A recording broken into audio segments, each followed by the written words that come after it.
19h30 de la principale édition d'information sur TVS. Mesdames et messieurs, bonsoir et merci pour votre confiance sans cesse à renouveler. Parmi les difficultés auxquelles sont confrontées les populations de Fort-de-L'Eau dans la cité de l'Or-Noir, il y a les branchements anarchiques des câbles d'électricité. Et pour rompre avec cette situation, ces dernières demandent l'implantation des poteaux d'électricité par la Société d'énergie et d'eau du Gabon. Les précisions avec Edwin Diengui de Média Plus. Au quartier Fort-de-L'Eau, malgré la finition des travaux de construction de leur principale voie de communication, les populations réclament encore l'implantation des poteaux électriques pour rompre avec ces branchements anarchiques qui ne sécurisent pas du tout les habitants de cet environnement de la cité de l'Or-Noir. Nous voulons aussi les poteaux électriques pour mieux satisfaire les habitants de Fort-de-L'Eau. Ça donne quel avantage? Nous, ce qu'on rêve, c'est juste les poteaux électriques pour que chacun de nous ait l'accès à obtenir un compteur. Parce que ces panneaux-là, c'est juste pour l'éclairage. C'est l'éclairage. Mais nous, on veut avoir des poteaux électriques. Tu vois, c'est comme un candidat qui viendra, qui dira, bon écoute, moi j'aligne les poteaux et les cadres vont suivre. La population sera derrière la personne, le candidat en question. À cela s'ajoutent des entraves pour s'approvisionner en eau potable. Vraiment, problème d'eau, ça nous met vraiment en tristesse. Nous voulons l'eau. Mais il nous manque l'eau. C'est l'eau qui est importante. Il nous manque l'eau. Et les poteaux électriques. Des doléances très vitales qui doivent être prises en compte par les décideurs en charge de la gestion du Gabon. À Port-Gentil, nous y restons, mais cette fois-ci dans le premier arrondissement où la route Jean-Rémy Ogoula vient de subir des travaux de réhabilitation à la grande satisfaction des populations qui peuvent désormais pousser un ouf de soulagement. Les précisions avec Esranel Ovenondon de Mediaplis. Les riverains de cette rue, dénommée Jean-Rémy Ogoula, peuvent désormais rallier assez facilement leur quartier à Bella, situé derrière le lycée Joseph Amboro Avaro, dans le premier arrondissement de la commune, aux autres parties de la cité de l'Or-Noir. Cette voie secondaire étant réhabilitée à l'issue des travaux de reprofilage initiés il y a quelques semaines par l'entreprise adjudicataire Socotépé. Nous sommes à la fin de la première phase des travaux, 800 mètres de bitume, déjà réalisé avec les nids de poules. Un ouf de soulagement que certains riverains n'ont pas hésité d'exprimer face à nos caméras. Ça facilite même le transport, ça va nous arranger. Pendant l'hivernage, tous les voisins qui sont ici souffrent, surtout à cause de l'eau là. S'il y a le pluie, personne ne peut pas passer, ni les voitures. Rencontré dans cet espace, Sieur Igwe, entre autres, président du Conseil des sages, se félicite lui aussi de l'exécution des dits travaux, mais pourvu qu'ils arrivent à leur terme comme convenu. C'est la cité, comme il est dit, derrière le lycée d'État, qui abrite pas mal de personnes, notamment les professeurs et d'autres cadres de la ville. Alors cette intervention par Socotépé, c'est vraiment un ouf de soulagement parce que toutes les voies étaient devenues impraticables. Maintenant, avec le semblant que nous avons vu là, nous osons croire que ça va aller jusqu'au bout. Pour l'entrepreneur, le chantier est loin d'être livré totalement malgré sa première phase d'exécution, car plusieurs rues ralliant la cité des enseignants aux autres parties de la ville devraient elles aussi être réaménagées. Sur cette ruelle, il nous reste à recharger la latérite. Et de l'autre côté, nous avons attaqué avec le rechargement du 0,25. Au début, c'était juste ce côté que nous devons terminer. Et maintenant, les travaux se sont ajoutés. Après les travaux, il y en aura une équipe uniquement pour le curage et la pose des dallettes. Les critiques liées à la qualité de ces travaux alimentent d'ores et déjà les débats entre les populations environnantes et plusieurs visiteurs de la zone. Car, pouvait-on entendre dans les coulisses, cette réhabilitation ne durera que très peu de temps. Toutefois, les dites réalisations viennent à point nommé. Elles devront, entre autres, soulager plus ou moins les usagers de la route et les populations de cette partie du premier arrondissement de la commune de Port-Gentil, qui, dans un passé proche, été assujettis aux difficultés de transport, faute de l'état de délabrement très avancé de ces voies secondaires. À Libreville, l'association des jeunes émergents volontaires AGEV du 2e arrondissement était récemment sur le terrain, encourager les jeunes filles gabonaises évoluant dans le métier d'esthéticienne des mains. Des kits leur ont été remis. Les précisions avec Marielle École. Mais aussi, on parlait de main et voilà, donc c'est pas grand chose. C'est juste le geste. Et là, on ne publie pas. Voilà. Et on encourage vraiment ton action aussi, tu peux continuer dans ce sens et montrer l'exemple à nous autres petites sœurs et ne pas laisser comme ça les bras ballants. Donc avec ça, c'est vraiment de faire quelque chose de bien avec. Alors, on va continuer. On va vous laisser. On m'a informé qu'ici là c'est des hommes qui sont quelqu'un comme la manucure, de ne pas rester comme ça, ne rien faire. Donc, nous, on sait qu'ici, là, le salon de coiffure, il y a des gens qui travaillent. Vous faites un boulot, on voit même que vous êtes des gens organisés. Mais on ne vient pas faire un don, non. On veut juste vous amener à comprendre qu'on est une famille, on pense en vous. Et des fois, il faut qu'ensemble, on encourage les autres quand ils font de bonnes choses. Voilà pourquoi on a amené un peu quelques petits outils pour que vous puissiez continuer dans le bon travail. Sachez que vos frères sont là.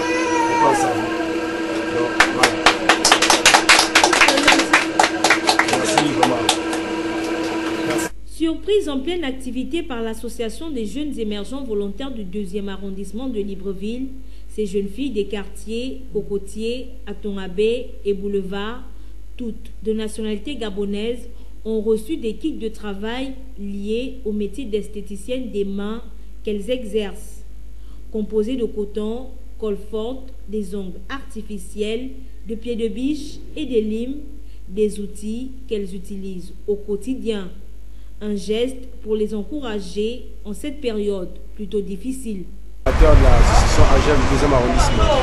Nous sommes ici pour remercier nos jeunes sœurs qui se débrouillent à travers des activités telles que la pédicure et la manicure. Ce sont les vacances et elles essayent de gagner leur bout de pain. C'est ce qui nous emmène ici à apporter notre moindre petite contribution pour qu'elles sachent qu'on les encourage, on ne les oublie pas. Que ce soit un exemple au reste de celles qui constituent notre famille ici au 2e arrondissement. C'est une manière d'encourager. Si elle peut servir d'exemple à celle du 2e arrondissement pour que nos petites sœurs se réveillent. C'est vraiment à travers cette action, on espère que ça va booster plus d'une. Les bénéficiaires qui ne s'attendaient pas à un tel geste ont tout simplement remercié l'AGEV, leur bienfaitrice. Je vous remercie du geste que vous venez à peine de faire. Merci beaucoup de nous encourager à continuer à faire le métier que nous faisons. Et nous aussi, en faisant sans beaucoup de risques, Dieu nous aide. Merci beaucoup. D'autres actions du genre suivront les jours à venir. L'association des jeunes émergents volontaires poursuit son élan de solidarité. En religion, les fidèles du Centre mondial Shekinah ont été édifiés sur la nécessité de s'aimer en toute occasion favorable ou non et de ne pas baisser les bras devant l'adversité car Dieu seul a le dernier mot. C'était au cours du culte dominical chapeauté par son leader, le révérend docteur Louis Mbadinga du côté du quartier général à Ovendo. Des précisions dans ce reportage. La nature ne nous donne que ce que l'on sème. Tu ne peux en aucun cas récolter ce que tu n'as pas semé. C'est dans cette optique que le révérend docteur Louis Mbadinga, lors du culte dominical, a encouragé le peuple de Dieu à semer sa semence en toute occasion favorable ou non, comme nous le recommandent les Saintes Écritures.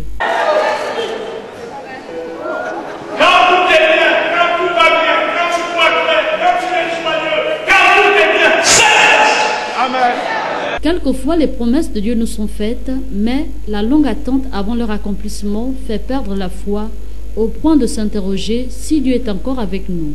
À ce sujet, le révérend docteur Louis Mbadinga répond. Quand tu es dans les ténèbres, tu ne vois plus.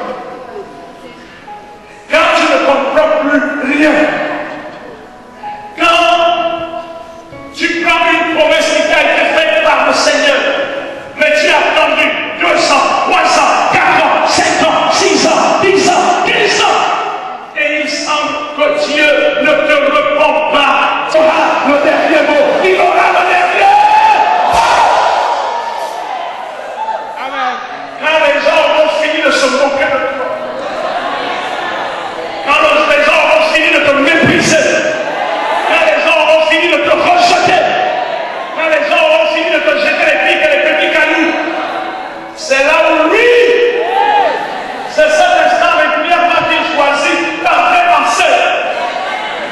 La qualité de nos semences est souvent liée à notre existence. Il faut que les choses changent, a martelé le leader de ce ministère, tout en encourageant les fidèles à ne pas laisser leurs mains se reposer. Une autre culture dans ce journal, repenser le développement du nouveau Gabon par l'entrepreneuriat et l'engagement citoyen. C'est le titre d'un nouvel ouvrage de Hercule Landier et préfacé par le docteur Mapangu, enseignant-chercheur. Pour officialiser sa sortie, l'auteur a tenu une conférence de presse dans un hôtel de la place. C'est en présence d'Arnaud Mbabekong et Yvon Bertrand Koumili-Kandomba. La question du développement du Gabon est l'idée directrice de ce chef d'œuvre structuré en 6 paragraphes. Repenser le développement du Gabon par l'entrepreneuriat et l'engagement citoyen. La question sous-jacente porte sur l'entrepreneuriat des jeunes. Déjà, ce qu'on peut retenir de Wabuna, repenser le développement du nouveau Gabon par l'entrepreneuriat et l'engagement citoyen, c'est que c'est notre modeste contribution s'agissant du développement économique et social de notre pays, car ce livre aborde la question entrepreneuriale et l'engagement citoyen. Nous souhaitons que chaque Gabonais, chaque jeune Gabonais en particulier, puisse être un levier essentiel et, je dirais, important du développement de notre pays, pour que certains d'entre nous aujourd'hui ne puissent plus devenir que des spectateurs.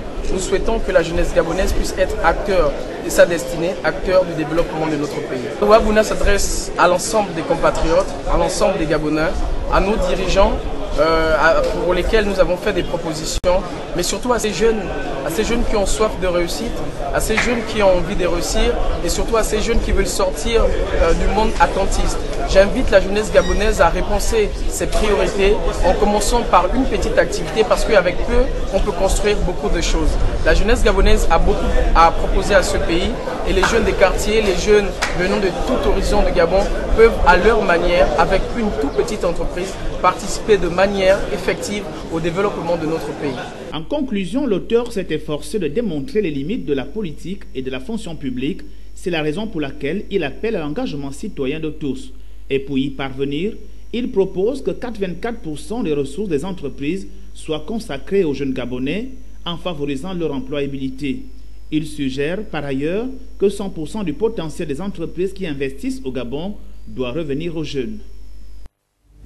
L'actualité, c'est aussi hors de nos frontières. D'abord en France, le parquet de Paris a ouvert une enquête après la plainte d'une jeune femme ayant dénoncé, vidéo à l'appui, son agression à Paris par un homme qui l'a frappé au visage en pleine rue lorsqu'elle a répondu après des remarques obscènes. Les précisions avec nos confrères de la presse internationale. Cette jeune femme, sifflée et humiliée en pleine rue par un homme, lui répond excédé.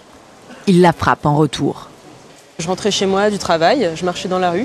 Un homme que j'ai croisé, il s'est permis de faire des bruits dégradants, des sifflements, des coups de langue. Moi, ça m'a énervé. Et dans ma tête, j'ai toute la haine de toutes les fois où on m'a mal parlé dans la rue. J'ai lâché un ta gueule.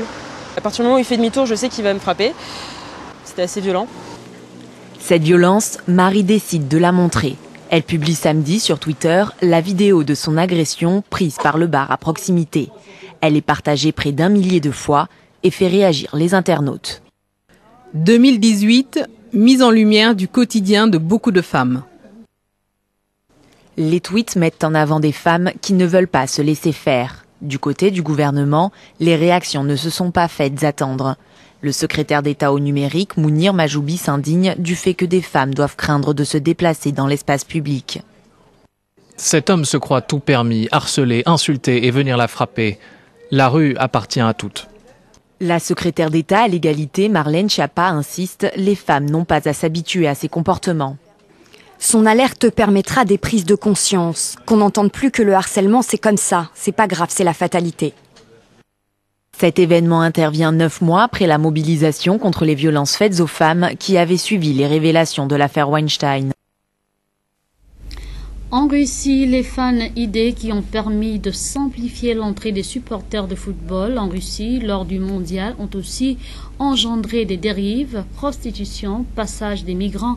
Le système a profité au réseau de trafic d'êtres humains et c'est là dur, c'est ce que nous rapportent ici nos confrères de la presse internationale. Membre d'une ONG russe qui lutte contre l'esclavage moderne. Leur mission ce soir, libérer des prostituées nigérianes retenues de force dans un appartement. Pour les aider, Celle que nous appellerons Esther les accompagne. Arrivée en Russie pendant le mondial, elle a fui sa proxénète la veille, en allant voir un client. Elle m'a dit que je devrais payer 40 000 $ avant de pouvoir être libre. Sans cette somme, elle ne me rendrait ni mon passeport ni mon fan ID. Si tu ne leur obéis pas, ils vont t'envoyer celles qui sont le plus âgées pour te battre. Ces proxénètes ont fait entrer Esther en Russie sans visa grâce au fan ID délivré par la FIFA aux supporters du mondial.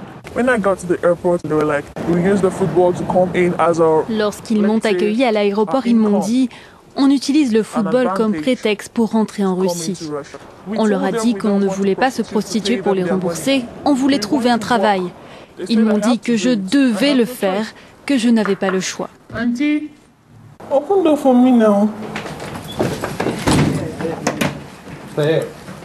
Habitués à mener de telles opérations, les membres de l'ONG ont eux-mêmes fait appel à la police. En Russie, ils sont les seuls à gérer cette situation. Des cas comme celui-ci, il y en aura encore beaucoup. Jusqu'à maintenant, on retrouve des filles qui ont été amenées ici pendant la Coupe des Confédérations grâce au système d'entrée simplifié dans le pays.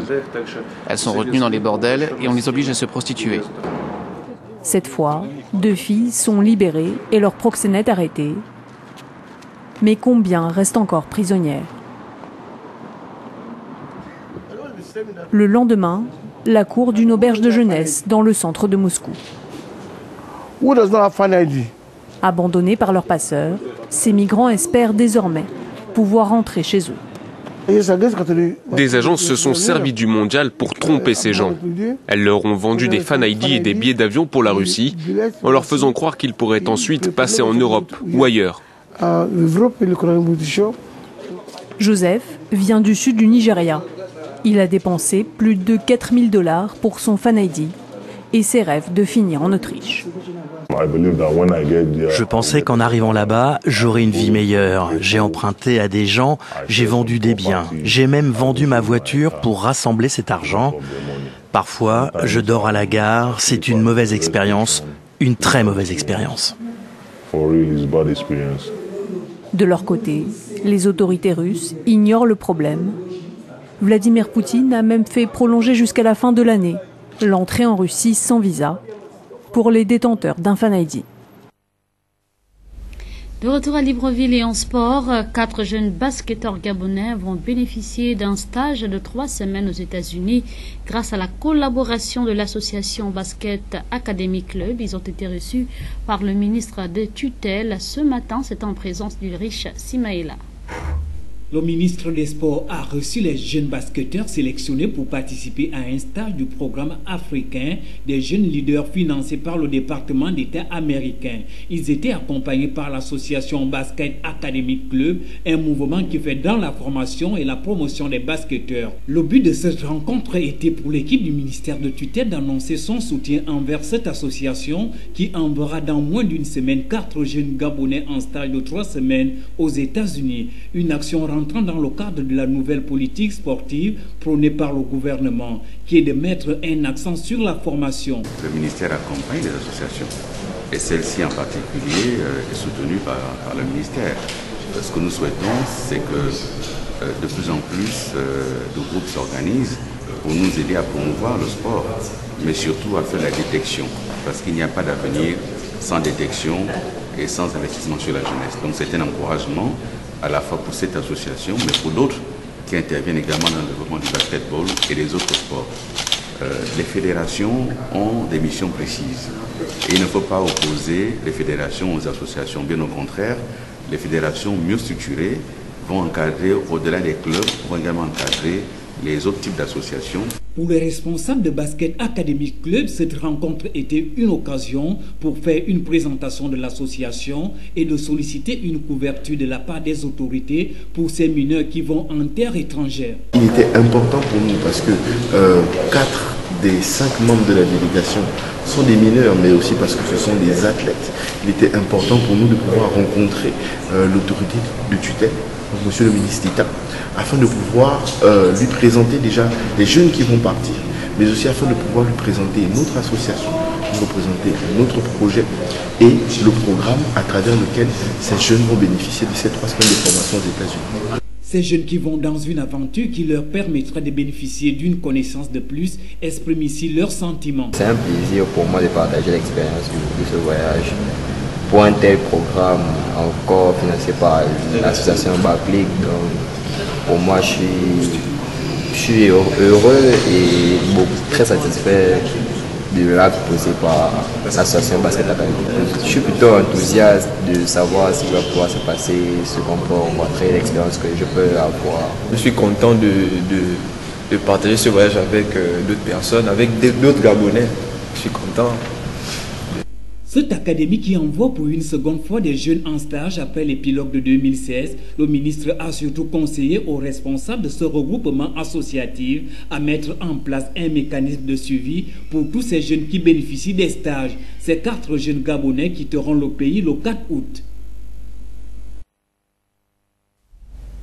5 médailles obtenues par le Gabon lors des Jeux africains de la jeunesse en Algérie il y a quelques jours. Un résultat en somme intéressant qui mérite une réflexion des gouvernants afin que le sport individuel soit pris en compte. C'est ce que nous rapporte ici Euphrem Bioguezo dans cette analyse.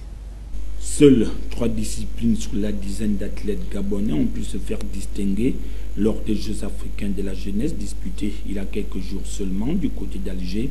Il s'agit du taekwondo, du tennis sur court et celui de table avec un total de 5 médailles, soit une en or, une en argent et 3 en bronze. Le Gabon s'en tire avec un résultat honorable.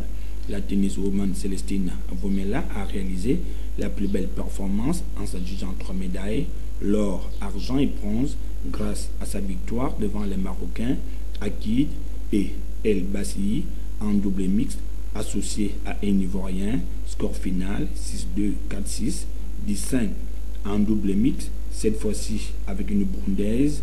Elles obtiennent cette fois-ci une médaille en argent après avoir été défait par des Égyptiennes. Le bronze viendra compléter la liste, non seulement avec sa victoire obtenue en simple fille devant une Tunisienne, mais aussi avec les médailles obtenues en taekwondo et en tennis de table, respectivement par Zandim et un autre compatriote évoluant dans l'Hexagone.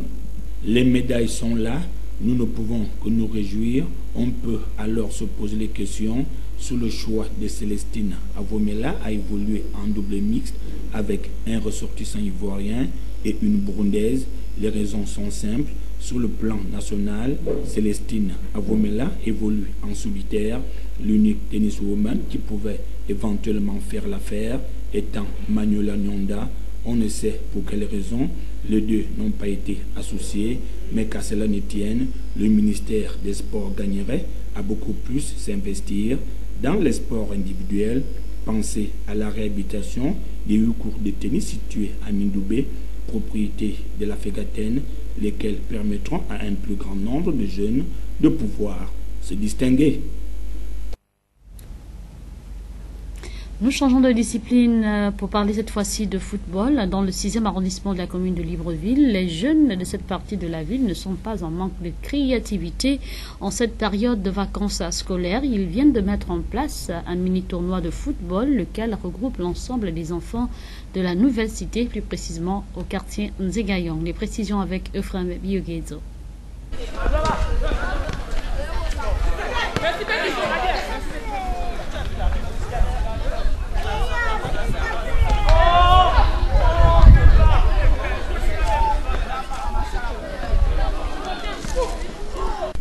Foot 2 Bindis, dans sa première édition, regroupe les équipes des jeunes de la nouvelle cité en Nzegayong, dans le 6e arrondissement de la commune de Libreville. Prennent part à l'épreuve les jeunes garçons dont l'âge varie entre 9 et 21 ans. Ainsi, les confrontations ont lieu jusqu'au 10 août prochain entre les athlètes de 9-12 ans, 13-15 ans et 16-21 ans sur ce terrain de fortune conçu à la main par tous ces footballeurs. Les raisons de cette initiative louable qui paraît opportune en cette période estivale avec l'un des responsables du projet. L'objectif de la tenue de cette compétition va dans le but de distraire nos jeunes de ce quartier de Nouvelle Cité Bon, après l'année scolaire avec 9 mois de cours, nous nous sommes concertés pour pouvoir organiser quelque chose qui pourra nous distraire dans une passion que nous partageons tous. L'action se fera pendant 2 semaines. 2 semaines. Donc c'est-à-dire la semaine prochaine, le samedi, qu'elle va se terminer. Et les premiers auront une enveloppe, et ainsi que les deuxièmes. Et au troisième, nous verrons encore ce que nous pourrons donner, si peut-être les médailles, et ainsi que les meilleurs joueurs, les meilleurs buteurs et les meilleurs gardiens aussi. Parmi les 3 rencontres disputées de la journée, 2 ont notamment attiré notre attention. FC d'Angers, Mini Black Star et les Diables Rouges face à Croatie FC, respectivement dans les catégories 9-12 ans et 13-15 ans. La première opposition s'étant soldée par un résultat nul, 1 but partout. Ce match était bien. Oui. On arrivait à bien faire les passes, mais ce match était compliqué. Comment est-ce que tu as fait pour marquer le but? J'ai seulement fait 6 mètres et j'ai mis toute la puissance dans ma frappe et j'ai cadré. Il faudrait que je joue bien collectivement, joueur et bien beaucoup sur le terrain. Et quel sera le conseil que tu vas donner à tes coéquipiers sur le terrain? Tu vas leur dire quoi? Faire les passes et beaucoup plus aller vers l'avant. On va donner tout ce qu'on peut aux adversaires. On va peut-être leur taper ou bien ils vont nous taper. Si on gagne, on est passé. Au moment où nous quittions le lieu, le duel au couteau entre les Diables Rouges et Croatie FC n'avait pas encore rendu son verdict. Le changement de mentalité peut-il aider les autorités compétentes à rendre nos villes un peu plus propres? Nous sommes dans votre rubrique Expression libre. Écoutons à présent les avis des uns et des autres. Micro d'Aldo Mabunda face à la caméra de Mosconi Ngonba.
C'est sur cette note que se referme cette édition d'information réalisée de main de maître par David Mitola. Merci de nous avoir suivis et surtout, bonne nuit chez vous et bonne continuation sur les programmes de TVS, la télévision qui voit toujours plus loin.